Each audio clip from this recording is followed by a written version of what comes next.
buat kuih, pagi-pagi bangun buat kuih, nak suruh, nak apa dia, nak tanggung anak-anak belajar, nak bila nak masuk universiti, fikir pula nak berhutang dengan siapa lah, nak pinjam dengan siapa lah duit, nak gadai apa lah dalam hidup ni ibu dipanggil macam. Bila begitu baca doa, wa khuluf li khairan minha, ya Allah gantikanlah yang lebih baik, khairan min, ya Allah gantikanlah yang lebih baik daripada apa yang terbaik daripada yang pernah ada dalam hidup ini. Ganti-ganti itu tak semestinya Allah gantikan dengan orang. Kadang-kadang Allah gantikan dengan kehidupan jiran-jiran yang baik. Kadang-kadang Allah gantikan kita dengan nikmat-nikmat yang lain. Yang Allah gantikan, walaupun kita kata, Ustaz, saya ni baca doa ni dah berpuluh tahun, tak ada seorang pun masuk minang saya. Jangan jawab demikian. Ganti-ganti ni Allah nak gantikan yang terbaik di sisi Allah. Di sisi Allah, bukan di sisi kita, tidak. سنخوض معاركنا معهم وسنمضي جموعا نردعهم ونعيد الحق المغتصب وبكل القوة ندفعهم وبكل القوة ندفعهم بسلاح الحق البتار سنحرر أرض الأحرار ونعيد الطهر إلى القدس من بعد الذل وذا العار من بعد الذل وذا العار. بسم الله الرحمن الرحيم. الحمد لله رب العالمين والصلاة والسلام على أشرف الأنبياء والمرسلين وعلى آله وصحبه أجمعين. سبحانك لا علم لنا إلا ما علمتنا إنك أنت العليم الحكيم. يا عليم علمنا من علمك كما ترضى به عنا. يا حليم خلقنا بخلق الحلم وحققنا بحقائق العلم. اللهم أخرجنا من ظلمات الوهم وأكرمنا بنور الفهم وافتح علينا بمعرفة العلم وحسن أخلاقنا بالحلم وسهل لنا أبواب فضلك وانصر علينا من خزائن رحمتك يا أرحم الراحمين ويا أرحم الراحمين ويا أرحم الراحمين. أما بعد. Hadirin yang dirahmati sekalian, alhamdulillah kita syukur pada Allah kerana sekali lagi pada pagi yang baik ini kita diberi peluang oleh Allah untuk kita meneruskan pengajian kita dalam membicarakan tentang saat-saat menghampiri kematian. Bila kita dekat dengan kematian itu merupakan masa yang paling penting dalam hidup kita untuk kita jaga agama kita supaya jangan sampai peringkat di kalangan kitanya mati dalam keadaan hilang agama. Yang ni kita kena faham pada diri kita ni. Waktu mana kita dekat nak menghadap depan Allah, kita kena pastikan diri kita, keluarga kita dan juga seluruh mereka yang dekat dengan diri kita ni supaya mati dalam keadaan husnul khatimah. Husnul khatimah ni dia menjadikan penentuan pada perjalanan hidup kita akan datang nanti. Kalau sekiranya kita dapat husnul khatimah dalam kubur kita pun dipanggil masa nikmat dalam hidup kita dalam kubur. Bila kita bangkit di akhirat nanti pun kita dapat nikmat juga kerana husnul khatimah tadi. Kemudian waktu mana kita melalui titian sirat pun kita dapat nikmat juga sehingga kan kita dimasukkan ke dalam syurga.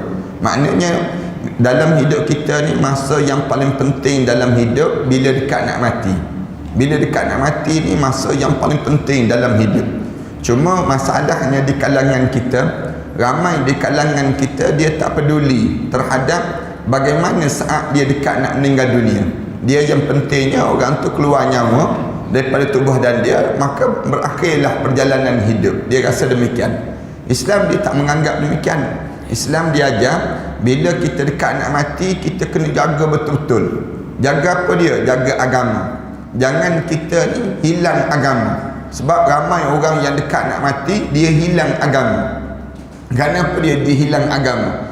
Karenanya saat itu saat yang terlampau sakit, kemudian terlampau celik, mencelaru daripada diri dia, terlampau dalam keadaan dia ni keliru, celaru, keliru pada diri dia berlaku saat mana dekat nak meninggal dunia. Oleh demikian di antara benda Islam suruh jaga, sebelum daripada ni kita dah sebut dah, jaga baik sangka kita dengan Allah. Jangan kita buruk sangka dengan Allah. Jaga apa dia? Jaga agama. Kemudian dalam masa yang sama jaga hati. Hati kita ni jangan berbolak-balik. Waktu mana kita dekat nak menghadap depan Allah, jangan hati kita ni berpusing-pusing. Kerana apa dia pusing-pusingnya? Kerana kita teringat terhadap dunia, kita terlekat dengan dunia yang kita bincang panjang sebelum daripada ni. Hari ni jemaah sekalian, kita akan sambung nak suruh kita ni husnul khatimah. Bukan kita je, tapi kita nak pastikan mereka yang dekat dengan kita husnul khatimah juga. Usaha dalam hidup kita ni nak suruh mati dalam keadaan bila kita mati kita dapat syurga Allah. Jangan kita mati, saudara-saudara kita mati tiba-tiba dapat neraka Allah. Tak nak. Dalam hidup kita ni biar kita dapat yang disebut dengan syurga Allah. Macam mana kita nak buat pada orang yang dekat nak meninggal dunia? Hari ni kita sebut sikit. Berkata baiklah ketika mana melihat orang yang akan meninggal dunia. Bila dekat orang dekat nak meninggal dunia, kamu cakap kataan-kataan yang baik. Kataan-kataan yang baik ni penting pada orang yang dekat nak meninggal dunia dan yang telah meninggal dunia. Dua-dua. Bila kita duduk dekat dengan jenazah, jangan cakap benda-benda yang tak baik. Ni insya-Allah kita akan bincang tajuk ni lah. Tajuk kenapa Islam nak suruh kita ni berkata baik. Bila dekat nak meninggal dunia, bagi tahu kalimah-kalimah yang baik pada orang yang dekat nak meninggal dunia. Jangan orang dekat nak meninggal dunia kita sibuk sebut apa dia? Restoran tu sedap lah makan gitu. Kalau restoran tu masakan dia, kita cerita semalam hero menang tau gitu. Orang dekat nak meninggal dunia cerita tentang dunia lagi. Padahal orang dekat nak mati dah. Kawan tu dekat nak meninggal dunia. Oleh demikian Islam suruh kita bercakap baik. Kataan yang baik tu satu. Lepas pada dia meninggal dunia tu pun kena cakap benda yang baik juga. Jangan kita ni lepas pada dia meninggal dunia kita bercakap benda yang tak baik. Elok pun dia ni mati kita sebut. Lama dah kita nak suruh dia mati, tak mati-mati. Hari ni baru mati kita sebut. Yang ni kataan yang tak baik. Islam tak nak benda demikian. Bila orang meninggal dunia, cakap benda yang baik. Kataan-kataan yang baik yang mesti keluar daripada diri kita. Ummu Salamah berkata, Rasulullah sallallahu alaihi wasallam sabda. Ummu Salamah ni asal dia sahabiyah di zaman Rasulullah sallallahu alaihi wasallam. Ana sebut banyak kali ni. Kalau kita nak contohi manusia, ibu-ibu nak contohi manusia, contohilah hidup Ummu Salamah. Belajar tentang siapa Ummu Salamah. Kalau ada masa minta ustazah ke ustaz ke ceramah tentang Ummu Salamah, ibu kita. Kita biasa dengar cerita tentang Aisyah radhiyallahu anha. Kita dengar cerita tentang ni yang disebut dengan apa dia, Khadijah binti Khuwailid. Jarang kita nak dengar cerita tentang Ummu Salamah. Ummu Salamah ni di antara wanita yang hebat, isteri Rasulullah sallallahu alaihi wasallam, menjadi ummahatul mukminin, menjadi ibu pada kita semua. Ummu Salamah asal dia sahabiah. Dia sahabiah. Hebat dia tu sampai Allah arahkan Nabi Muhammad sallallahu alaihi wasallam berkahwin dengan Ummu Salamah. Lepas pada dia suami dia Abu Salamah meninggal dunia, lalu lepas pada tersebut, lepas pada meninggal dunia tu, habis dia iddah kahwin dengan Rasulullah sallallahu alaihi wasallam. Itu kehebatan. Ummu Salamah berkata, Rasulullah sallallahu alaihi wasallam bersabda, "Idza hadartumul marid awil mayyit faqulu khairan." Bila kamu menziarahi orang sakit, kamu jumpa dengan orang sakit ataupun kamu menziarahi mayat, faqulu khairan, maka berkatalah perkara yang baik terhadap orang yang sakit dan mayat itu. Dua-dua ni cakap benda yang baik. Fa innal malaikah yu'ammanu ala ma taqul, yu'ammanuna ala ma taqulun. Sesungguhnya malaikat akan mengaminkan setiap apa yang kamu sebut saat mana kamu lakukan demikian. Para hadirin sekalian, ingat ya, dalam hidup kita sebagai seorang muslim ni, saudara kita dengan kita ni, dia ada 6 hak yang perlu kita penuhi untuk dia. 6 hak yang perlu dilakukan. Yang pertama, bila berjumpa kena bagi salam. Ni hak yang patut dapat. Bagi salam, kita berjumpa dengan saudara kita, salam, Assalamualaikum. Dia berhak untuk dapat salam daripada kita. Salam tu sunat, tapi menjawab tu wajib. Itu hak dia panggil. Bila kita berjumpa, hendaklah kita bagi salam.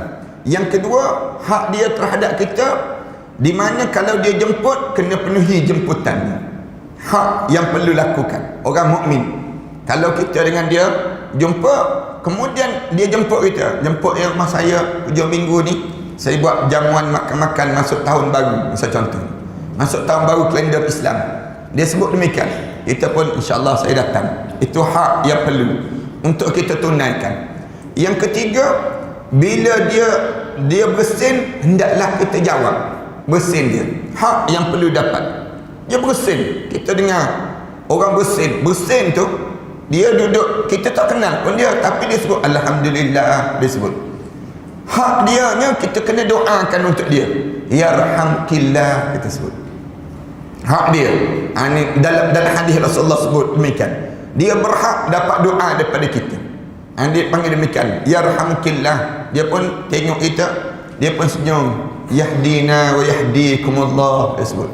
Wa yuslihu balakum. Ini doa-doa lah. Doa, saling doa mendoa. Dia panggil demikian. Tiga. Yang keempat, kalau dia minta nasihat, perlu dinasihatkan dia. Kalau dia ni orang Islam ni, kita tengok dia ni lama dah tak pergi masjid ni. Maknanya dia perlu nasihat. Dia perlu nasihat. Maka wajib kita nasihat dia. Wajib kita nasihat dia. Hak dia mesti dapat. Kita kena bagi tahu. Saya tak nampak lama dah tak datang kuliah Ustaz Ahmad Dasuki ni, misal contoh. Ni ada masalah buku hilang ke? Kita tanya demikian. Kita tanya ada masalah apa sebenarnya? Dia pun sebut, saya sebenarnya tak ada masalah apa, cuma bertembung jadual Ustaz Ahmad Dasuki dengan masa saya tengok Tom and Jerry, dia sebut demikian. Misal contohnya demikian. Ni hak kita nya nasihat dia. Nasihat pada dia. Sebenarnya saya rasa lebih baik untuk kita pergi dengar kejap je. Ustaz pun datang lewat. Kita sebut demikian. Kemudian kita sebut pada dia ni nasihat pada dia. Hak dia untuk dapat nasihat. Nanti di akhirat dia tak tuntut. Dia tak akan tuntut pada kita. Kenapa dia? Kerana kita telah sampaikan. Kita tahu dia nak nasihat kita. Dia perlu. Macam jiran-jiran kita kan, jiran-jiran kita kadang-kadang kita tak bagi tahu pada dia yang kita datang belajar.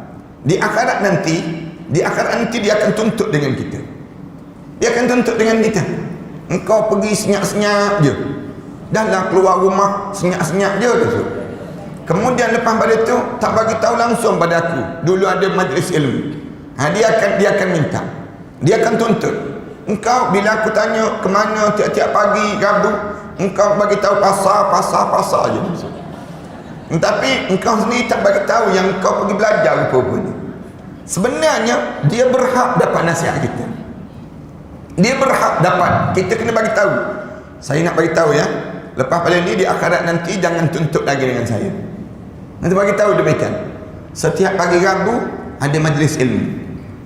Ingat ya, kita sebut pada jiran kita. Setiap pagi Rabu ada majlis ilmu. Kita sebut demikian pada jiran-jiran kita. Kemudian soal dia nak datang tak datang, soal datang tak datang, saya tak nak tahu benda itu. Cuma saya nak bagi tahu, saya nak nasihat. Saya nak bagi tahu kerana saya nampak awak perlukan nasihat. Sebab buktinya apa dia? Awak perlukan nasihat. Setiap orang mukmin ini perlu nasihat, menasihati di antara satu sama lain. Ad-dinun nasihah. 4. Maknanya ni tanggungjawab kita dengan mereka. Yang kelima, tanggungjawab kita apa dia? Hak setiap dia antara Islam dengan Muslim Bila dia sakit, kita kena ziarah.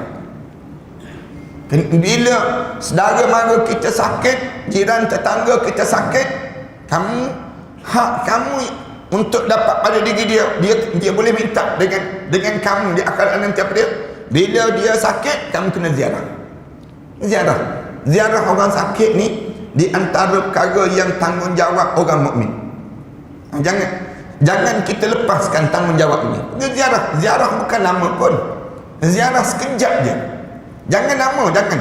Jangan ziarah orang sakit ni bermula daripada buka waktu melawat, berakhir dengan habisnya bila? Habisnya waktu melawat ni. Habis waktu melawat sampai nurse halau keluar. Habis dah masa melawat. Jangan. Melawat orang sakit ni kejap-kejap je. Kejap. Bagi salam, Assalamualaikum. Kita pun tanya terus, solat senang tak? Puasa kita ni amal ibadah mudah tak? Jangan tanya lagi, dah makan ubat ke belum? Jangan tanya soalan tu. Jangan tanya lagi soalan apa dia, doktor kata macam mana? Jangan. Tapi bila ziarah orang sakit, mula pada diri kita di antara benda apa dia? Mudah ke solat? Kita tanya, sembahyang macam mana? Tu tanya soalan demikian. Kerana ramai orang sakit, bila dia sakit, dia tinggal solat. Padahal masa dia sakit itu masa yang paling dekat dia menghadap depan Allah. Ini benda yang kita kena sibuk tanya. Solat macam mana? Aurat macam mana? Kemudian hubungan dengan Allah macam mana? Zikir dah belum? Baca Quran senang tak senang? Kita tanya soalan-soalan yang biar dah orang nak ejek kita pun tak apa. Orang kadang-kadang orang ejek kita kan, kita tanya Quran dah baca belum? Dia pun ejek balik, engkau baca dah? Dia tanya ngejek kita balik. Tak apalah, yang pentingnya kita ni menunaikan tanggungjawab datang ziarah. Ziarah ni zur riban tasda' hubban. Ziarah kejap-kejap tu menambahkan rasa kasih sayang. Itu dijadikan demikian. Kita datang tak sampai 5 minit pun. Saya datang kejap je. Kita sebut nak doakan mudah-mudahan Allah sembuhkan penyakit yang diderita ini dan Allah jadikan kemudahan kafarah dosa terhadap apa yang dilalui. Ni tanggungjawab. Maknanya Rasulullah sebut yang ni. Bila ziarah orang sakit, bercakap benda yang baik, berkata benda yang baik. Ni tanggungjawab yang saya nak sebut. Yang di antara yang Rasulullah sebut, bila kamu idza hadartul marid, bila kamu menziarahi orang sakit, maka faqulu khairan, cakap benda yang baik-baik dia. Pergi dekat dengan dia, jangan cakap benda yang tak baik.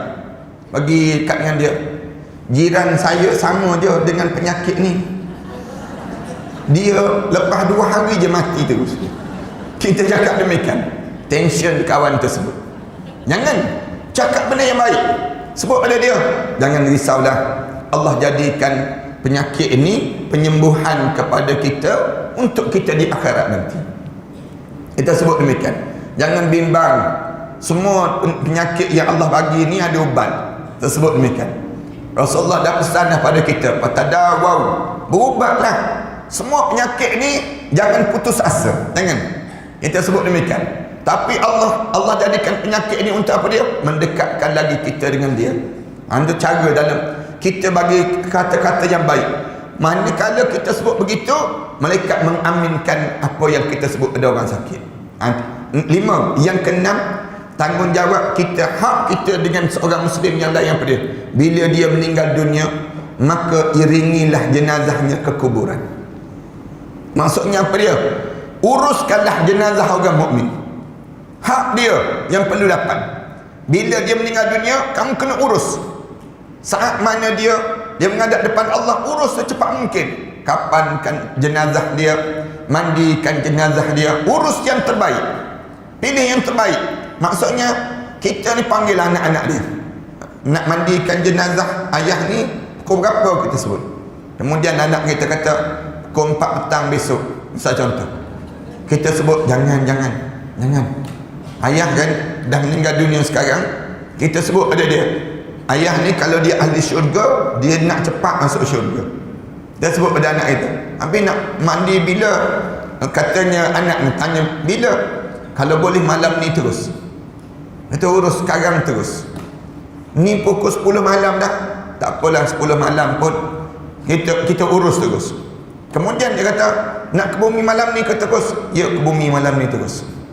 Kerana apa dia? Kerana di antara perkara yang paling baik untuk dipercepatkan pada seorang, menguruskan pengkebumian dia secepat mungkin untuk menghadap di hadapan Allah.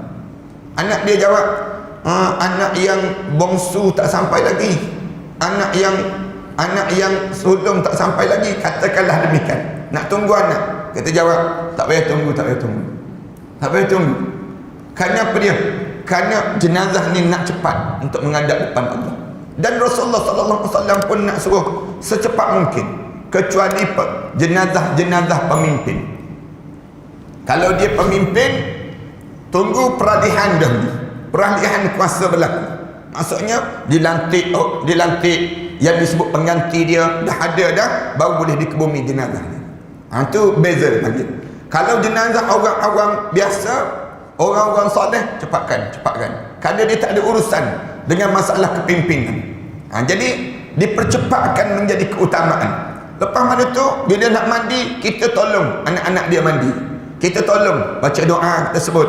Waktu mana mandi itu baca doa. Kemudian jangan cakap benda-benda yang lara. Jangan cakap benda-benda yang tak baik. Bila ada orang yang buat benda yang tak baik, orang di sekitar tu dalam keadaan isap rokok dan sebagainya, kita bagi tahu dia, minta maaf ya, hormat sikit jenazah yang ada. Jangan isap rokok di kawasan ini. Maknanya kamu jangan buat benda yang tak baik. Bila kamu isap rokok di kawasan ini, kamu menghina jenazah tu, menyakitkan jenazah tersebut. Sakit hati jenazah ni. Tak percaya cuba try mati, tak percaya. Nak sebutnya bila kita meninggal dunia, ada orang yang isap rokok di sebelah dekat ni, macam orang minum arak. Para hadis kan rasa macam ni. Kalau kita majlis ni suasana yang getir, suasana genting, tiba-tiba ada orang yang minum arak di sekitar kita, kan kita rasa nak marah kan? Kita rasa tak selesa benda demikian. Ini kan pula orang yang bercakap, ketawa berdekah-dekah, orang yang dalam keadaan yang buat benda yang tak baik. Nak suruh kita je sebut, bila orang yang meninggal dunia, kita bagi tahu, minta maaf ya, hormat semua jenazah. Tak ada ketawa-ketawa, tak ada gelak tawa. Masa yang penting bagi dia. Maka kita mesti jaga adab kita dan akhlak kita, kerana mereka mengaminkan setiap apa yang kita sebut di saat itu. Itu dia nak. Sebab tu bila kita meninggal dunia, roh kita ni boleh nampak siapa yang datang nak mandi jenazah kita, siapa yang nak kebumikan jenazah kita, siapa yang bercakap tentang diri kita, semua kita dengar. Semua kita dengar, semua kita nampak. Anak kita buat apa dia, kemudian keadaan yang bagaimana. Kita rasa bangga bila kita meninggal dunia, jenazah kita terbaring tu, anak kita ni duduk dekat dengan diri kita, dekat sebelah kepala kita ni, baca Quran. Tak berhenti-berhenti baca Quran. Baca Quran ni sementara nak mandikan jenazah ayah, bergilih-gilih. Sementara nak mandikan jenazah ibu ni, bergilih-gilih. Tak ada biarkan kosong gitu. Para hadis kan akan kecewa bila para hadis kan menghadap depan Allah, tiba-tiba jenazah kita ni dibiarkan begitu saja. Tak ada pun orang nak baca doa, tak ada siapa pun kecewa kita. Allah, kenapalah kita tak ada orang nak baca doa? Buat apalah masing-masing nak borak lagi. Yang masanya masa yang penting sangat untuk nak menghadap depan Allah. Masa inilah masa yang terakhir yang nak pada doa-doa yang baik untuk diri seorang bila menghadap di hadapan Allah Subhanahu Wa Taala. Kita tak rasa sebab kita hidup. Cuba kita mati. Bila kita mati tu, betul lah yang Ustaz Dasuki bagi tahu dulu. Baru kita teringat, betul lah dulu tak perasan sangat. Ni sekarang baru kita tahu. Bukan anda sebut ni yang diajar oleh Rasulullah sallallahu alaihi wasallam. Rasulullah ajar demikian pada kita. Ketika mana Abu Salamah meninggal dunia, tadi Ummu Salamah isterinya, Abu Salamah suaminya. Itu asal dipanggil. Suami isteri ini digelarkan dengan demikian, Abu Salamah. Kenapa anak dia ada namanya Salamah? Lalu digelarkan dengan Abu Salamah. Ayah tu digelar Abu Salamah. Mereka ni berbangga dengan nama anak, kemudian digelarkan demikian. Mak pula dipanggil Ummu Salamah. Cara orang Arab lah. Orang Arab ni kalau dia dapat anak dia nama, misal contoh nama dia Abdullah, ni makna bapa dia Abu Abdullah. Dipanggil ayah pada Abdullah. Mak pula Ummu Abdullah. Dia panggil demikian. Ini nama-nama ni diambil daripada nama anak, dia jadi kebanggaan dalam hidup seseorang ini. Itu cara demikian dalam diri kita ni. Kemudian disebut Abu Salamah meninggal dunia. Ummu Salamah pergi menemui Rasulullah sallallahu alaihi wasallam. Bila suami meninggal dunia, isteri pergi berjumpa dengan Rasulullah, bagi tahu kepada Rasulullah. Lalu berkata, wahai Rasulullah, Abu Salamah telah meninggal dunia. Ya Rasulullah, Abu Salamah meninggal dunia. Rasulullah sallallahu alaihi wasallam lalu berkata, ucapkanlah, sebut gini, ya Allah, ampunilah dosaku, Allahumma ighfirli, ya Allah tolong ampun dosaku dan dosa dia, waghfir lahu, ya Allah tolong ampunkan dosa dia ya Allah. Kemudian dan dia yang meninggal dunia, serta berikanlah akan ganti balasan yang baik. Rasulullah sebut demikian. Diajar, ya Allah tolong ampunkan dosa aku ya Allah, dosa dia ya Allah, gantikanlah yang baik ya Allah. Ganti yang baik itu maksudnya apa dia? Untuk jenazah ni pun minta yang baik, kemudian untuk diri kita yang hidup ni pun minta yang baik ya Allah. Dua-dua ni kan Rasulullah pesan pada Abu Salamah.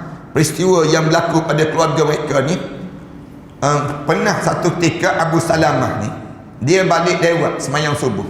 Dia balik lewat lepas semayang subuh, dia balik lewat. Bila dia balik lewat tu, Ummu Salamah duduk kat rumah ni.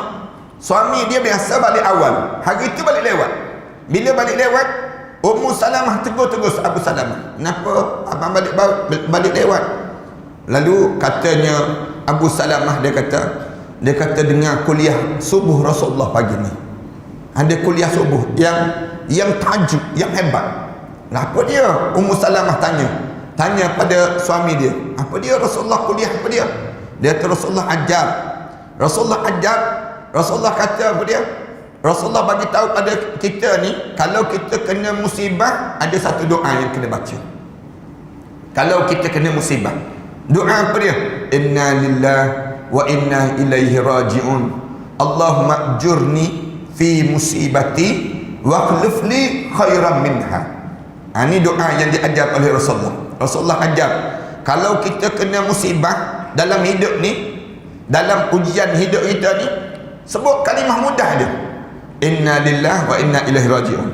Lepas pada itu sebut Allahumma ajurni fi musibati, ya Allah ganjarkan pada saya di atas musibah yang saya kena ini ya Allah.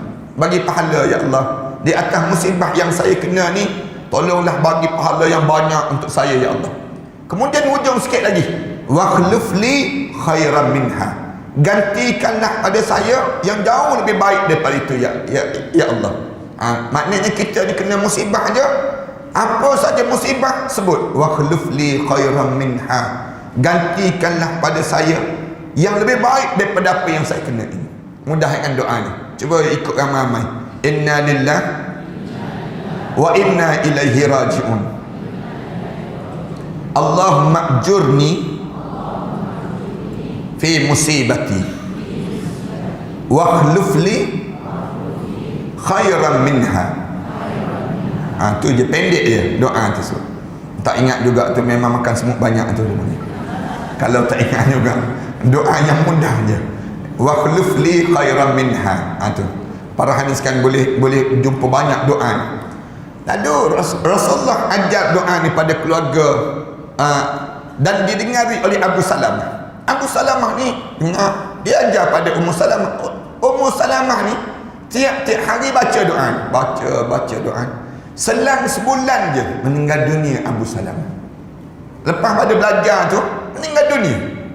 Bila meninggal dunia Abu Salamah tu, lalu Ummu Salamah ni dia berjumpa dengan Rasulullah, bagi tahu ya Rasulullah, ini cerita dia. Bagi tahu ya Rasulullah, suami aku dia ajar aku baca doa, baca tu, tiba-tiba dia meninggal dunia ya Rasulullah. Dia meninggal dunia. Rasulullah pun ajar satu lagi doa, Allahumma ighfirli waghfir lahu wa akhlif li khairan minhu. Tu cara demikian. Ni doa yang diajar khairan min. Diajar demikian. Ya Allah, tolong ampunkanlah dosa saya ya Allah. Tolong ampunkanlah dosa dia ya Allah. Wa akhlif khairan min. Ya Allah tolong gantikanlah yang lebih baik daripada untuk segala apa yang buruk yang ada atas dunia ni, yang buruk ganti yang baik untuk dia ya Allah. Tu Rasulullah sallallahu alaihi wasallam ajar demikian. Wa akhlif khairan min. Ya Allah tolong gantikan yang lebih baik daripada yang dia ni ya Allah. Dia ni pun aku minta lebih baik. manakala aku ni pun aku minta lebih baik yang terjadi dalam hidup ni. Kemudian dibaca doa ni, Allah Ta'ala menggantikan dengan yang lebih baik daripadaku, iaitu Rasulullah sallallahu alaihi wasallam. Ummu Salamah dia kata, bila aku baca doa tu, aku baca doa bila suami meninggal dunia, Allah gantikan suami yang lebih baik daripada Abu Salamah. Apa dia? Nabi Muhammad sallallahu alaihi wasallam. Datang Rasulullah waktu mana di tengah kisah gandum, disebutnya tengah kisah gandum tu. Kan zaman-zaman dahulu kan ada pengisar tu kan. Zaman sekarang tak jumpa dah, jumpa blender je dipanggil. Zaman kita ni zaman jumpa blender. Zaman dulu kisah, anda ingat lagi kecil-kecil dahulu sempat ni kena kisah ni, kisah letak beras dalam tersebut kan. Kita giling, apa dia, penggiling itulah yang dikisah. Tengah kisah gandum tu tengah-tengah kisah tersebut, dia pun sibuk tanya, siapalah yang lebih baik lagi daripada Abu Salamah? Abu Salamah ni seromantik manusia dipanggil. Maknanya suami yang paling romantik lah. Dalam kisah hidup Ummu Salamah ni, kalau kita baca sejarah dia pernah berenggang dengan suami dia selama 2 tahun dalam peristiwa hijratun Nabi sallallahu alaihi wasallam. Dalam peristiwa hijrah ni yang kita nak sambut, saya dua ni dua tu nak pergi ke Madinah. Dalam perjalanan nak pergi itu kena tahan pada orang kafir Quraisy. Orang kafir Quraisy, kerana Ummu Salamah ni daripada keluarga bangsawan, manakala Abu Salamah ni daripada keluarga yang biasa-biasa. Kemudian bila begitu, Ummu Salamah ditahan, tak boleh, Ummu Salamah tak boleh pergi. Manakala Abu Salamah kalau dia nak pergi, dia pergi ya. Pergi 2 tahun dipegang, ditahan. Tiap-tiap petang Ummu Salamah ni duduk tepi jalan. Petang je pergi tepi jalan, tunggu suami ni datang ke tak datang. Perasaan dalam hidup dia ni. Nak sebut cerita Ummu Salamah ni, bagaimana hebatnya dia. Manakala Abu Salamah pula di Madinah duduk tunggu datang ke tak datang isteri. 2 tahun begitu. 2 tahun dalam keadaan yang, yelah masa tu mana ada SMS kan, tak ada WhatsApp ni, tak ada video call lagi, tak ada. Nak sebutnya zaman kita ni mungkin boleh SMS, tak tahu khabar cerita, tak tahu berita apa, tunggu je. Sehingga kan orang kafir ni jadi kesian dengan Ummu Salamah. Tengok dah kuruh kering badan, teringat dengan suami dan anak seorang. Salamah ni lah yang berada dengan suami, dengan suami, manakala isteri duduk jauh daripada suami, jauh dengan anak ni sendiri, yang menyebabkan makan hati. Duduk sian orang kafir ni, kesian, lama-lama lepas juga. Bila lepas Ummu Salamah sampai dia jumpa dengan Abu Salamah tu, Abu Salamah tetap setia sebagaimana yang menyambut dia tu lebih hebat daripada sebelum daripada ni. Ini cerita bagaimana kalau orang cerita Romeo and Juliet dia panggil. Cerita inilah pasangan cinta yang hebat, tak kata. Pasangan cinta hebat atas dunia ni, bercinta kerana Allah betul-betul, ialah Ummu Salamah dengan Abu Salamah. Di antara contoh sahabat yang hebat dalam sejarah ini. Kemudian katanya Ummu Salamah, Allah lalu menggantikan bila aku baca doa itu dengan orang yang lebih baik daripadaku, iaitu Rasulullah sallallahu alaihi wasallam. Dalam hidup dia bila baca doa, waqluf li khairan min, ya Allah tolong gantikan pada saya yang lebih baik daripada apa yang saya alami ini. Saya faham, maksudnya kita kena faham, ibu ni bila seorang isteri ni, bila suami meninggal dunia, patahlah bahu dia, patahlah kekuatan dia. Dia panggil dalam hidup ni, bila patah ni dia rasa susah dia tak sama lagi dengan waktu mana ada suami. Waktu mana ada suami, mungkin kalau ada kerja-kerja tertentu dia boleh minta tolong pada suami, suami akan tolong, dia panggil mereka. Tapi bila suami meninggal dunia, segala benda kena buat sendiri. Tong gas kena beli sendiri, dia panggil. Senang ceritanya. Kemudian kena usung sendiri. Kemudian anak minta duit, nak bayar yuran, nak bayar itu, temenung sorang-sorang. Mana air mata? Ini anak dapat lihat bagaimana mak anak waktu mana arwah ayah meninggal dunia, nampak dia mengalir air mata. susahnya nak dapat, nak cari rezeki. Buat kuih, pagi-pagi bangun buat kuih. Nak suruh, nak apa dia? Nak tanggung anak-anak belajar. Nak bila nak masuk universiti, fikir nak berhutang dengan siapa lah, nak pinjam dengan siapa lah duit, nak gadai apa lah dalam hidup ni. Ni ibu dipanggil macam. Bila begitu, baca doa. Baca doa. Wa khuluf li khairan minha. Ya Allah, gantikanlah yang lebih baik. Khairan min. Ya Allah, gantikanlah yang lebih baik daripada apa yang terbaik daripada yang pernah ada dalam hidup ini. Ganti-ganti itu tak semestinya Allah gantikan dengan orang. Kadang-kadang Allah gantikan dengan kehidupan jiran-jiran yang baik. Kadang-kadang Allah gantikan kita dengan nikmat-nikmat yang lain.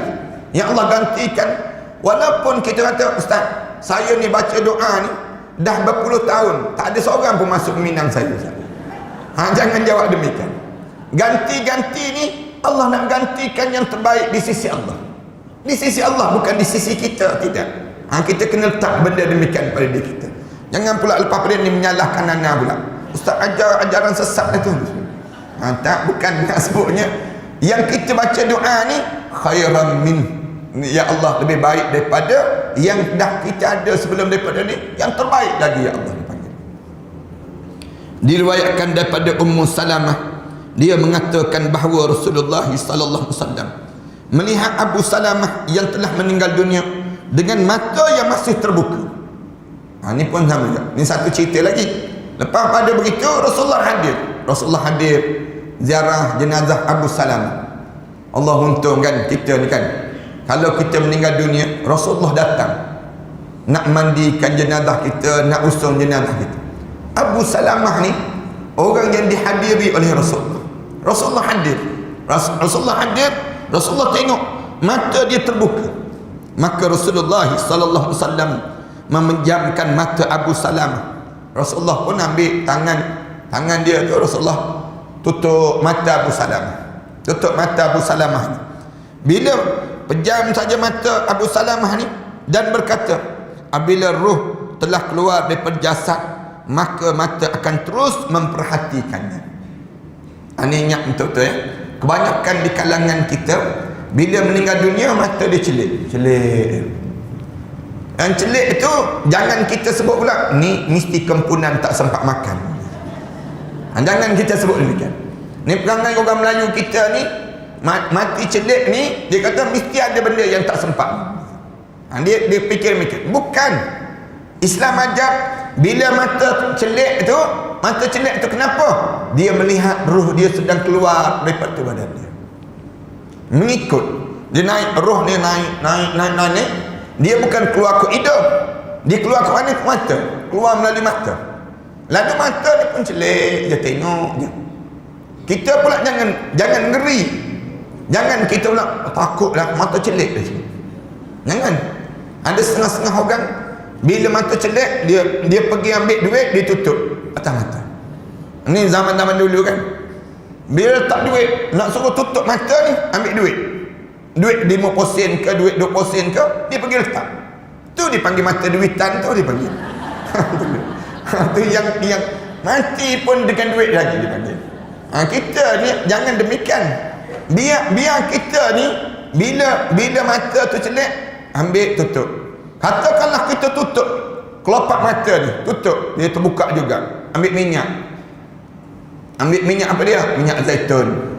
Sapu je minyak zaitun ni atas alis mata dia tu, lama-lama kita tekan, dia akan tolak, dia pun tertutup mata tersebut. Tu cara Rasulullah sallallahu alaihi wasallam, dia tutup mata keluarga Abu Salamah. Bila tengok saja Rasulullah buat demikian, mereka menjerit kerana meninggal dunia Abu Salamah. Maka Rasulullah berkata pada mereka, hendaklah kamu memohon yang baik-baik saja. Orang Arab ni, kalau ada orang meninggal dunia, cara dia bertempik. Dia tempik sejak zaman dahulu dia bertempik merauk. Dia tepuk muka, dia ambil tanah, dia lempar di muka dia. Dia pejam mata, pejam juga matanya. Dia pejam mata tu, dia pukul muka dia ni. Kenapa dia? Seolah-olah dia meratap di atas kematian yang berlaku ini sendiri. Dia meratap kematian yang berlaku tadi, dia ratap ada dia ni rasa sedih, konon-kononnya demikian. Ini cara mereka. Yang ni dilakukan oleh orang Cina zaman kita sekarang. Orang Cina tempat kita ni dia buat pasukan menangis. Pasukan menangis untuk mengatap orang yang mati. Sekarang tak buat dah. Dia pasang tape pula. Tape orang menangis. Kerana orang menangis tak tahan. Pasang tape lah, senang cerita. Tipu juga, orang mati pun kena tipu banyak.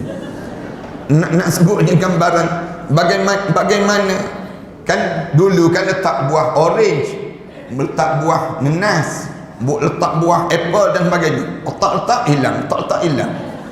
Rupanya dia yang pergi ambil, letak buah plastik sana dia. Tak buah plastik tak hilang lah. Duit sama tu lah. Bila mati kan dia bakar duit kan. Dia bakar duit. Sekarang tak bakar lah.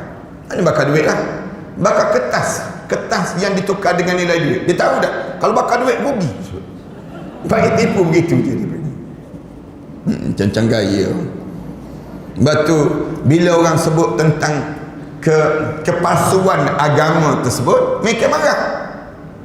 Kita sebut kebenaran Islam. Sebut kebenaran Islam je. Soal kamu nak terima tak nak terima itu soal kemudian. Kami nak sebut benarnya Islam, menipunya agama kamu. Kamu takkan nak biarkan diri kamu dalam keadaan ditipu. Diri kamu ditipu. Membiarkan diri kamu ditipu kan satu kezaliman. Maka kita sebut kebenaran. Soal kamu nak terima tak nak terima, itu soal kemudian. Itu kena faham konsep dia. Tu, jangan dia marah. Orang cerita tentang kebenaran. Ni nak marah pada Dr. Zakir Naik. Nak marah sikit. Mula-mula dia benci ada Dr. Zakir Naik. Sikit lagi dia akan benci pendakwah-pendakwah Islam. Dia akan tarik itu. Dia akan turun. Sekarang dia benci Dr. Zakir Naik. Ni contoh dia sebut ni. Bahaya. Sikit lagi dia akan tentang. Dia nak suruh apa dia? Jadi liberal. Orang ni jadi liberal. Agama ni semua sama lah. Dah pun dah ada dah. Geng-geng liberal ni kan ramai kan. Sister in Islam tu kan. Buat sister in Islam. Jelas dalam keadaan demikian. Kemarin alhamdulillah kalah mereka tersebut dalam yang mempertikaikan fatwa kerajaan Negeri Selangor, fatwa Mufti Selangor ni sebut sister in Islam tu sesat. Sebut sesat tu petikai dia fatwa tersebut. Alhamdulillah mahkamah sebut bahawa betul yang disebut oleh Majlis Agama Islam tersebut. Ini pun benda yang besar juga. Keluarga Abu Salamah semuanya menjerit kerana meninggal dunia Abu Salamah. Maka Rasulullah SAW berkata pada mereka, hendaklah kamu mohon yang baik-baik saja, kerana malaikat akan mengaminkan kata-kata kamu. Rasulullah kata, jangan bertempik, jangan mengarung. Bila orang meninggal dunia ni, sebut benda yang baik. Benda yang baik apa dia? Allahumma ighfir lahu. Ya Allah, tolong ampunkanlah dosa dia, ya Allah. Ulang yang tu je. Pergi jumpa orang jenazah tu. Bila kita masuk ziarah jenazah, ziarah orang meninggal dunia, jangan sibuk tanya dia mati sebab apa. Lalu orang tu jawab, dia mati sebab malaikat maut cabut nyawa dia. Sebut demikian. Nak sebutnya saat tersebut jangan sibuk lagi tanya. Memang sampai masa dia. Maka kita diajar supaya apa dia? Bila ziarah orang meninggal dunia, diajar supaya baca doa, Allahumma ighfir lahu. Ataupun jumpa dengan pasangan hidup dia, sebut dia ni orang baik. Saya kenal dia yang baik. Saya kenal dia dekat masjid. Orang yang rajin belajar, orang yang hidup dia dalam keadaan taat. Tersebut demikian. Moga-moga Allah rahmatilah perjalanan hidup dia ke depan. Kita sebut demikian. Malaikat amin ke? Ya, malaikat amin. Malaikat sebut amin. Malaikat sebut semua benda yang baik. Satu, Islam larang kalau ada orang yang dia tak suka, dia berkelahi atas dunia, maknanya dia ni memang tak suka, dia ni orang baik, orang soleh, yang meninggal dunia ni orang baik. Dia ada orang yang dia tak suka, tak gemar atas dunia ni. Kita ni orang yang soleh ni, mesti kita ada orang yang kita tak suka. Apa yang kita tak suka? Orang lawan syariat Allah. Bila orang lawan syariat Allah, kita tak suka dengan dia. Jangan benarkan orang yang dia tak suka dia masuk. Jangan benarkan dia masuk. Kenapa jangan benarkan dia masuk? Jawabnya, kalau dia masuk, nanti dia akan sebut, elok pun dia mati. Dia sebut demikian. Malaikat amin. Amin, malaikat sebut. Aku harap supaya dia kena seksa. Malaikat amin. Amin, malaikat. Malaikat mengaminkan. Jangan benarkan. Ni anda ingat lagi gurunya waktu mana meninggal dunia ibu dia meninggal dunia. Tiba-tiba ada orang yang ibu dia tak suka dengan orang tersebut. Adalah kes-kes tertentu. Lalu orang yang tak suka tu datang untuk nak menziarahi jenazah ibu dia. Dia sebut, minta maaf ya, arwah ibu ni memang dia tak nak datang. Tak nak, dia sebut demikian. Dia sebut terus terang pada orang tersebut. Orang tersebut berunda balik. Kenapa? Kerana bimbang. Kalau dia masuk nanti dia baca doa. Dia sebut dengan kata-kata yang tak baik. Bila dia sebut kata-kata yang tak baik, malaikat mengaminkan. Lalu ulama-ulama ajar, janganlah kita berputus hubungan di antara satu sama lain di atas dunia ini sesama mukmin, ya. Dengan orang kafir tu dulu apa? Orang kafir bila kita meninggal dunia tak perlu pun mereka hadir dengan kita. Yang perlunya apa dia? Kalau dia nak hadir pun tak apa. Tapi kalau dia tak hadir pun tak ada masalah pada diri kita. Itu dipanggil demikian dalam hidup itu. Kerana kehadiran itu membawa doa-doa yang baik pada seorang. Dan kita nak supaya bila kita meninggal dunia diiringi oleh orang yang soleh. Orang soleh je yang mengiringi kita. Dengan syarat kita pun mesti soleh. Para hadirin perhatilah dengan siapa kita hidup di atas dunia. Kalau kita hidup dengan orang-orang soleh akan datang. Secara automatik datang. Tapi kalau kita hidup dengan orang-orang yang jahat, semua kumpulan yang jahat yang datang. Para hadirin sekalian tengoklah orang-orang yang dia hidup dengan kumpulan mana, dengan jemaah mana, dia duduk dengan suasana mana dalam hidup dia. Itulah suasana yang digambarkan saat mana dia menghadap di hadapan Allah SWT. Itu kekuatan dalam hidup kita. Rasulullah doa, ya Allah ampunilah dosa Abu Salamah serta orang yang ditinggalkannya. Allah tengok cara Rasulullah baca doa. Ya Allah ampunkanlah dosa Abu Salamah dan dosa-dosa orang yang ditinggalkan oleh Abu Salamah. Cantiknya doa Rasulullah. Beruntungnya keluarga Abu Salamah. Kerana apa dia? Rasulullah baca doa bukan untuk orang mati je, dan doa untuk orang yang hidup sama, yang ada di kalangan keluarga ni, keluarga yang baik. Dia panggil demikian, ya Allah lapangkan serta berikan cahaya di dalam kuburnya. Allah, untungnya Abu Salamah. Rasulullah baca doa. Kan kita ni kalau Rasulullah baca doa, nikmatnya kita kan kalau doa kita, nama kita disebut dalam doa-doa di masjid, doa-doa di khalayak, tu pun kita rasa bangga. Alhamdulillah, syukur pada Allah. Kok seronoknya kita kerana dibaca doa yang baik-baik oleh orang ramai. Ini kan pula yang baca doa ini ialah Rasulullah sallallahu alaihi wasallam. Ada orang tanya, kita boleh tak dapat doa Rasulullah ini? Ada kita boleh, dengan syarat kita menjadi umat Nabi Muhammad sallallahu alaihi wasallam. Kalau kita jadi umat Rasulullah, walaupun Rasulullah dah doa lama dah, sampai pada kita pada hari ini. Contoh yang mudah apa dia? Doa Rasulullah baca doa untuk pengantin baru kan? Barakallahu lakuma wa barak alaikuma wa jama'a bainakuma fil khair. Ini doa kan? Rasulullah baca doa untuk pengantin baru. Dapat pada Mahizin buat lagu dia panggil macam. Doa untuk pengantin baru ni Rasulullah baca doa. Rasulullah kata, kalau kamu cari mana-mana orang yang cari orang kahwin ni, dia kahwin tungkil mar'ah li arba'. Orang kahwin dengan orang ni 4. Rasulullah sebutkan. Kahwin dengan seorang tersebut li jamaliha, kerana cantik dia, wali nasabiha, kerana keturunan dia, wali maliha, kerana harta benda, kemudian wali diniha, kemudian yang akhir dia kahwin kerana agama. Biasanya demikian. Rasulullah sebut fasfaz bizatid din, kamu cari yang pilih agama. Taribat yadak, Rasulullah kata akan basah tangan kamu. Kemudian Rasulullah sebut barakallahu lakuma, aku doa biar Allah berkat pada mereka berdua. Wa barak alaikuma, dan aku doa supaya saling berkat, memberkati di antara satu sama lain. Wa jama'a bainakuma fil khair, dan Allah kumpulkan mereka berdua itu dalam keadaan yang baik sepanjang masa. Ini nak sebutnya mustajabnya doa Rasulullah sallallahu alaihi wasallam. Walaupun Rasulullah dah tak ada dah, tapi doa itu datang dalam hidup kita. Waktu mana? Waktu mana kita menjadi umat Nabi Muhammad sallallahu alaihi wasallam. Para ulama mengatakan bahawa apabila kamu melawat orang sakit atau menziarahi orang meninggal dunia, maka ucapkanlah kata-kata yang baik. Bila kamu ziarah orang sakit, orang yang meninggal dunia, kata yang baik, kerana malaikat akan mengaminkan semua kata-kata ketika itu. Oleh sebab itu, ulama amat suka sekali menjenguk orang salih yang meninggal dunia, kerana mereka dapat mengambil pelajaran daripada kematian orang salih itu. Kebanyakan demikian. Bila ada orang salih meninggal dunia, maka ulama-ulama berkejaran untuk dah hadir, kerana daripada kematian dia akan menjadi satu ilmu, menjadi pengajaran dalam hidup.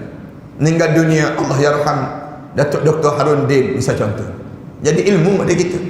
Jadi ilmu sama ni kita tak fikir sejauh seluas itulah syurga Allah yang Allah nak jadikan.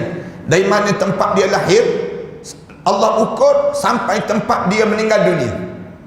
Seluas mana syurga dia? Seluas tempat itulah.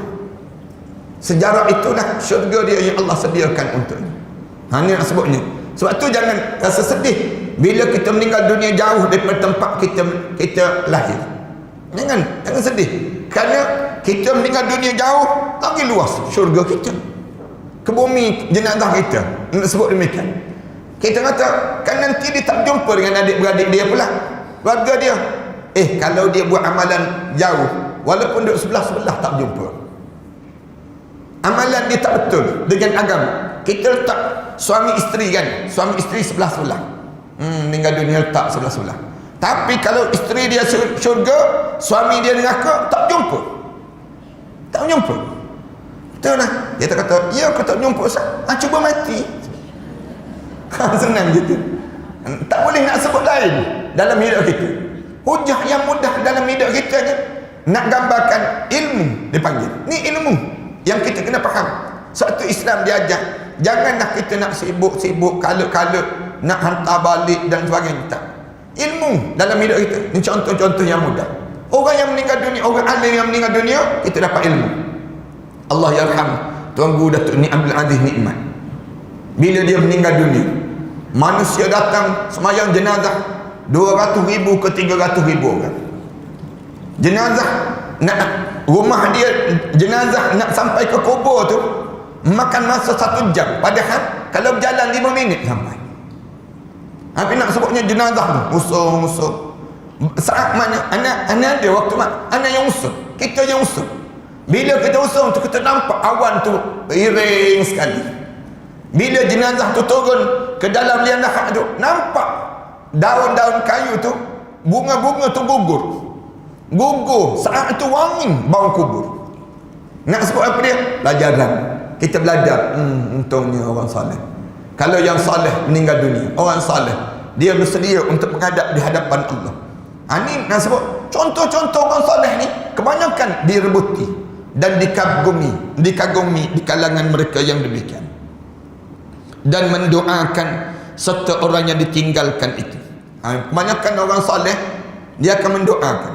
Itu anda sebut pada jemaah sekalian kan, kalau ada di kalangan kita meninggal dunia, tolong bagi tahu pada anda apa tak apa. Hantar mesej, Ustaz, jemaah kita meninggal dunia, misal contoh. Bagi tahu di kalangan itu supaya kita boleh baca doa. Allahumma ighfir laha warhamha wa'afiha wa'fu anha. Paling tidak, kalau tak sempat hadir pun ada orang baca doa untuk diri kita. Ini cara demikian, saling bagi tahu. Sekarang media kita lagi mudah kan, kita boleh WhatsApp, kita boleh SMS, kita boleh, maknanya saling bagi tahu di kalangan kita. Ini penting. Kerana apa dia? Kerana doa-doa orang yang hidup ini akan banyak membantu dia waktu mana dia menghadap di depan Allah. Itu cara demikian. Jangan lupa lah sesama kita. Sebab tu jangan jauh dengan alim ulama. Hidup ni jangan jauh dengan masjid. Jangan jauh daripada ni. Kadang-kadang bila kita tak datang masjid, bila kita tak datang masjid, tak datang majlis ilmu, kita meninggal dunia, kita nak cari orang alim. Waktu tu ada orang alim, orang masjid nak tolong kita, dia jadi tawar. Dia ni masjid pun tak pernah datang, dia ni tak pernah nampak pun, dia ni tak pernah hidup pun dalam komuniti kita. Tak pernah pun. Takkan kita nak, tak beria pun datang. Nak sebut nak. Kerana apa dia? Kerana kita tak dekat dengan rumah Allah Subhanahu Wa Taala. Ada dah orang Shah Alam. Orang Shah Alam tu, dia meninggal dunia malam, tengah-tengah kemah-kemah dapur, di dapur, dengan baju-baju dia tu, baju nak tidur malam tu, rebah. Depan anak, depan suami dia. Anak suami dia tak pernah pergi masjid. Tak pergi masjid ni, tak tahu nak buat apa. Biar mak dia dengan baju kelawar tu terbaring kat situ tu. Tak ada kata nak ambil bantal ke, nak ambil semok ke, tutup dan sebagainya. Tutup, tak, terbaring. Lepas 2 jam tengok mak tak bergerak dah. Dengan keadaan gitu, baru telefon pada dengan jiran sebelah. Jiran sebelah datang tengok, Allah tengok. Jenazah begitu je. Lepas tu suami pula duduk kat luar isap rokok. Relax isap rokok. Tak tahu nak buat apa ni. Tak tahu nak buat apa. Dia pun dia tanya, orang masjid tak ada ke? Orang masjid nak tidur dah malam-malam. Malam-malam dah orang semua nak tidur ke 10 malam meninggal dunia. Rebah tu meninggal dunia terus. Nak buat macam mana? Kemudian tunggu orang masjid. Jiran ni datang. Tak rapat ke dengan masjidnya? Katanya jiran. Jiran tanya, tak rapat. Saya tak pernah pergi masjid. Mengaku tu terang. Rumah besar, kereta mewah, harta benda banyak. Tapi dia kata, tak boleh ke orang masjid datang malam-malam. Katanya jiran tu yang cerita pada anak. Dia kata, angkat je lah dulu jenazah ni, letak kat ruang tamu ke. Dia pun tanya balik. Anak tanya, letak kat ruang tamu, tak berantu ke? Anak tanya soalan mereka.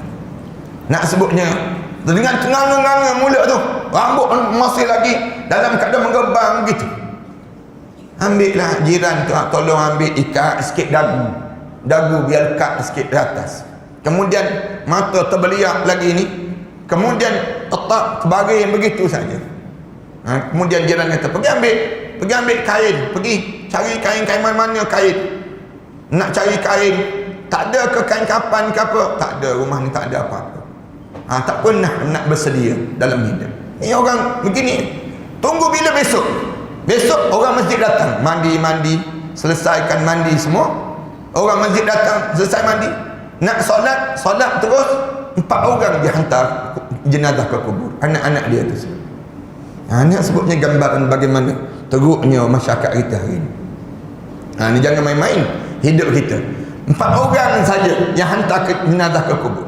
Nak buat macam mana? Kan ni tak pernah hidup dengan masyarakat. Nak rasa hidup ni dia ingat ke hidup cukup dengan diri mereka saja? Tak, bukan begitu. Hidup ni kena bersambung dengan para alim ulama. Cari orang soleh. Hidup ni kena bagi tahu pada anak-anak kita. Kamu kena belajar dengan ustaz ni. Kamu kena belajar dengan ustazah ni. Kamu kena belajar. Guru-guru kita, bila kita masuk ke kubur nanti, mereka akan tanya terus. Kamu belajar tafsir Quran dengan siapa? Kamu belajar hadis dengan siapa? Kamu belajar dengan siapa hidup atas dunia? Mereka tak tanya kamu kerja syarikat mana. Mereka tak tanya kamu saham banyak mana. Kamu bagaimana? Tak. Allah tak tanya benda demikian. Yang Allah tanya apa dia? Masuk dalam kubur, bagaimana kamu beramal di atas dunia dah. Yang ni soalan-soalan ni biar kita ni sentiasa terngiang-ngiang dalam hidup kita. Bersiap sepanjang masuk lagi. Oleh sebab itu ulama amat suka sekali menjenguk orang yang soleh yang meninggal dunia, kerana mereka dapat mengambil pelajaran daripada kematian orang soleh itu, dan mendoakan serta orang yang ditinggalkan. Malaikat akan mengaminkan segala permohonan yang diucap ketika itu, sehingga semuanya bermanfaat bagi si mati dan orang yang ditinggalkan di atas dunia itu sendiri. Bila kita baca doa, bawa manfaat. Orang mati pun manfaat, yang hidup ni pun bermanfaat. Dengan apa dia? Dengan doa-doa yang dibaca oleh orang saleh tadi untuk orang yang meninggal dunia di sini. Mudah-mudahan kita lah, insya-Allah Allah membagi kebaikan untuk kita semua. Apa yang patut diucapkan ketika menutup mata mayat ini, kita sambung pada minggu yang akan datang nantilah, insya-Allah. Sallallahu alaihi Muhammad wa ala alihi wa sahbihi wasallam. Walhamdulillahirabbil alamin. Bismillahirrahmanirrahim. Alhamdulillahirabbil alamin. Wassalatu wassalamu ala asyrafil anbiya wal mursalin wa ala alihi wa sahbihi ajma'in. اللهم اغفر ذنوبنا ولوالدينا وارحمهما كما ربينا صغيرا ولجميع المسلمين والمسلمات والمؤمنين والمؤمنات الأحياء منهم والأموات. ربنا اجعلنا مقيم الصلاة ومن ذريتنا ربنا وتقبل دعاء. اللهم ارحمنا فإنك بنا راحم ولا تعذبنا فإنك علينا قادر والتف بنا يا الله إنك أنت اللطيف الخبير. Ya Allah, ya Tuhan kami, menjelang penghujung tahun dalam perjalanan hidup kami ini, ya Allah, Kamu jadikanlah saat-saat yang kami lalui dalam hidup ini penuh dengan keberkatan, ya Allah.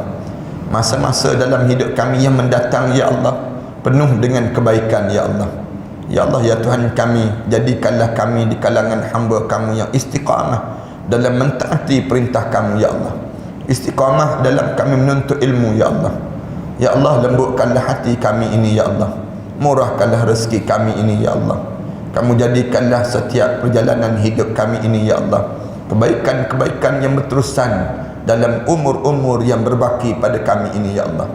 Ya Allah, ya Tuhan kami pohon pada Kamu, ya Allah, terhadap apa yang pernah dipohon oleh Nabi kami Muhammad sallallahu alaihi wasallam. Jauhkanlah kami, ya Allah, daripada apa yang minta dijauhi oleh Nabi kami Muhammad sallallahu alaihi wasallam. Rahmatilah kedua ibu bapa kami, ya Allah. Rahmatilah guru-guru kami, ya Allah. Rahmatilah kehidupan mereka itu, ya Allah. Ya Allah, Kamu rahmatilah kepada kedua ibu bapa kami, ya Allah. Sembuhkanlah penyakit yang mereka deritai itu, ya Allah. Saat mana kami menadah tangan ini, ya Allah, ada di kalangan ibu bapa kami yang telah meninggal dunia, ya Allah. Kamu jadikanlah kubur mereka di antara taman pada taman-taman syurga, ya Allah. Jangan Kamu jadikan kubur mereka di antara kawah kepada kawah-kawah neraka, ya Allah. Rabbana alaika tawakkalna wa ilaika anabna wa ilaikal masir. Rabbana ja'alna muqimus salah wa min dhurriyyatina rabbana wa taqabbal du'a. Rabbana atina fid dunya hasanah wa fil akhirati hasanah wa qina adzaban nar. Walhamdulillah rabbil alamin. سنخوض معاركنا معهم وسنمضي جموعا نردعهم ونعيد الحق المغتصب وبكل القوة ندفعهم وبكل القوة ندفعهم بسلاح الحق البتار سنحرر أرض الأحرار ونعيد الطهر إلى القدس من بعد الذل وذا العار من بعد الذل وذا العار سنخوض معاركنا معهم وسنمضي جموعا نردعهم ونعيد الحق المغتصب وبكل القوة ندفعهم وبكل القوة ندفعهم بسلاح الحق البتار سنحرر أرض الأحرار ونعيد الطهر إلى القدس من بعد الذل وذا العار من بعد الذل وذا العار سنخوض معاركنا معهم وسنمضي جموعا نردعهم ونعيد الحق المغتصب وبكل القوة ندفعهم وبكل القوة ندفعهم وسنمضي ندك معاقلهم بدبيل دام يقلقهم وسنمحو العار بأيدينا وبكل القوة نردعهم وبكل القوة نردعهم سنخوض معاركنا معهم وسنمضي جموعا نردعهم ونعيد الحق المغتصب وبكل القوة ندفعهم وبكل القوة ندفعهم لن نرضى بجزء محتل لن نترك شبرا للذل ستمور الأرض وتحرقهم في الأرض براكين تغلي في الأرض براكين تغلي سنخوض معاركنا معهم وسنمضي جموعا نرضعهم ونعيد الحق المغتصب وبكل القوة ندفعهم وبكل القوة ندفعهم سنخوض معاركنا معهم وسنمضي جموعا نردعهم ونعيد الحق المغتصب وبكل القوة ندفعهم وبكل القوة ندفعهم سنخوض معاركنا معهم وسنمضي جموعا نردعهم ونعيد الحق المغتصب وبكل القوة ندفعهم وبكل القوة ندفعهم